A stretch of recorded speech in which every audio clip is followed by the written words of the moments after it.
Hi folks, welcome back to the Horde. Looking at old number 3 there. There you go. Another project that needs to get fired up.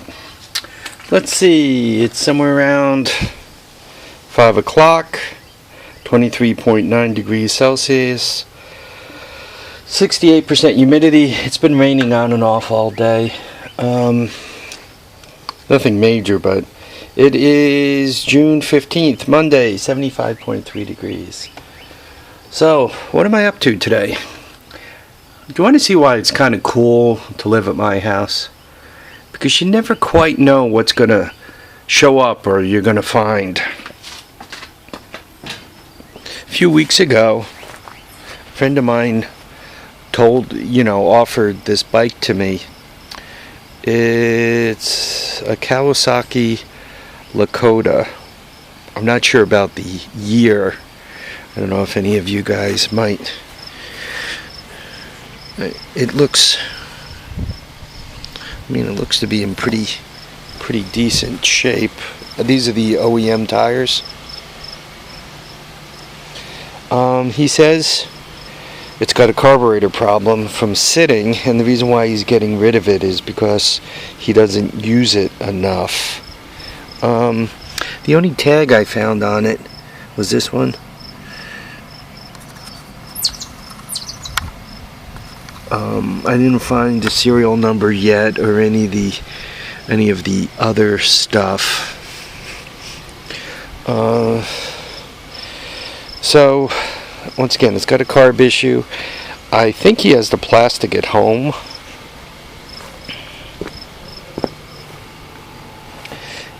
I'm a Honda guy, so I know nothing about this bike except he was having trouble with it and he brought it here and said, if you want it, it'll be $600. So just off the top of my head, I'd give him $600 for it as it sits. Why? I mean, the exhaust system is probably worth the first $150, right? The tires are worth a couple of $100. It's got, all the lights on it. It's not battered. I mean, it's really in pretty nice shape here. It doesn't look like he ever flipped it, right? I'm not seeing the damage here or here. Actually, it looks like it's in really nice shape. And once again, he's supposed to bring by the plastics and all.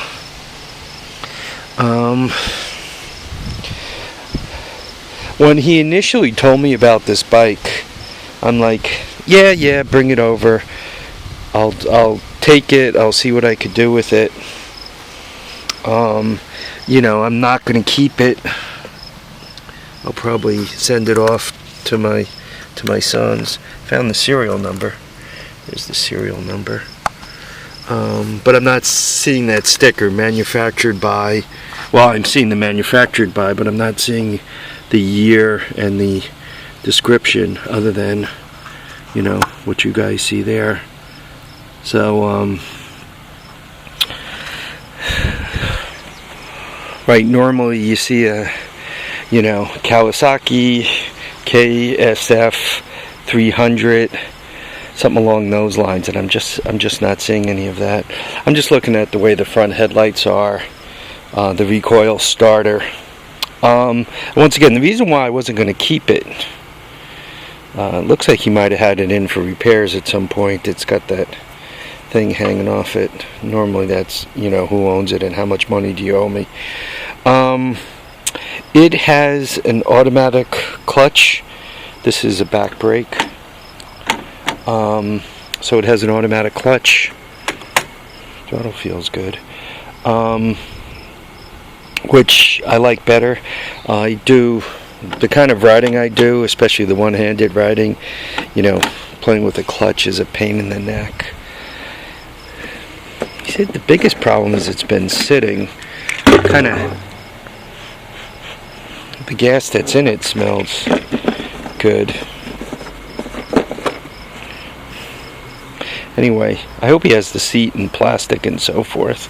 I'll probably get that his next trip over. But it looks like mechanically it's in pretty nice shape. Now it's just a matter of going through it. It's got a one of those Mikuni, excuse my expression, I call those Mikuni strap-on carbs, not bolt-on. You kind of slip it in that rubber holder and tighten the clamp. Once again, I don't like those. I don't care for this kind of carb, but I'm beginning to have a lot of bikes with that kind of carb, right? All the Honda 250s have that kind of carb. The Kawasaki's have that kind of carb.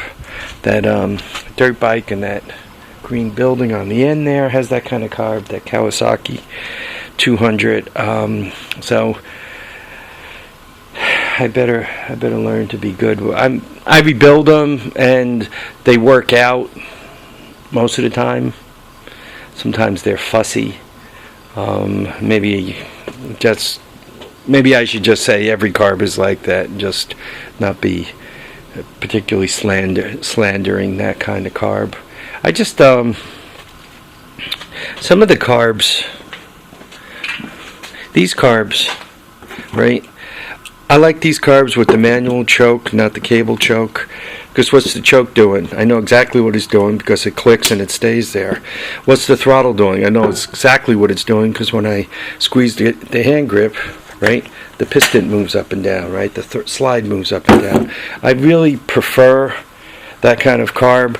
Some of the Mikuni carbs kind of have a vacuum thing that moves. Actually, I don't think any of them move the slide directly up and down. I think it's either a spring or vacuum or depending on the version you get, that kind of movement. I'm a manual kind of guy, so just my thoughts of what I think of a those Mikunis. So looks like I've just added another project to the pile. Today, given it was raining, I had a bunch of phone calls to make on the pension stuff, so I made those phone calls. I had to get my pop a Father's Day card, right?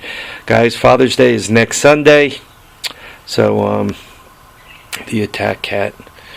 So if you got a dad out there somewhere, get him a card. He'll like receiving it.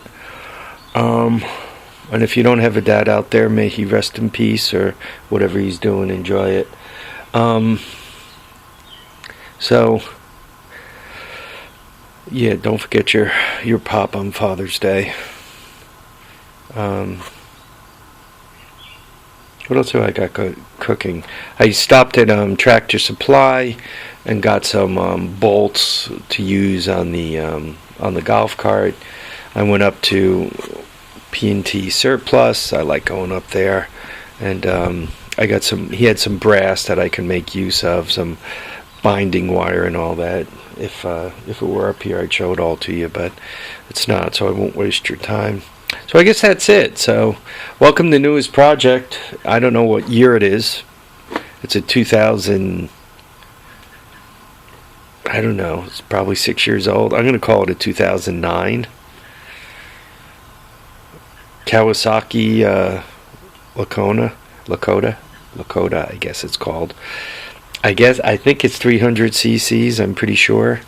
I like the idea that it has a pull start. I prefer pull start to kick start.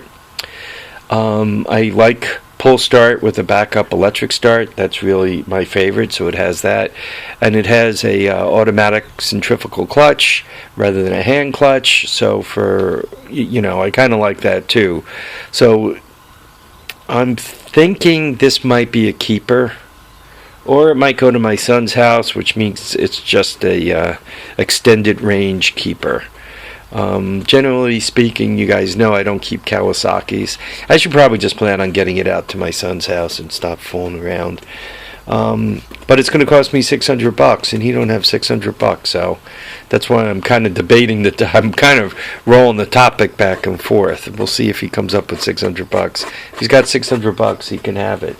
I'll fix it, but he's got to pay me for it. I'm not giving away a nice quad. I'll give him a quad, but I'm not giving him away a real nice quad. He's got to actually pay for it, at least what I have invested. Anyway, folks, I want to thank you all for watching and commenting and subscribing. Remember to keep your feet down, keep your head up, and get out there and enjoy all your days. And you never know, you might want to just step outside and look around. You might have just had a quad show up, right? Look at that. Open the door, look out the window, and there's a quad sitting there waiting to be fixed. Okay, folks, once again, enjoy all your days. Thanks for watching and commenting and subscribing. Bye now.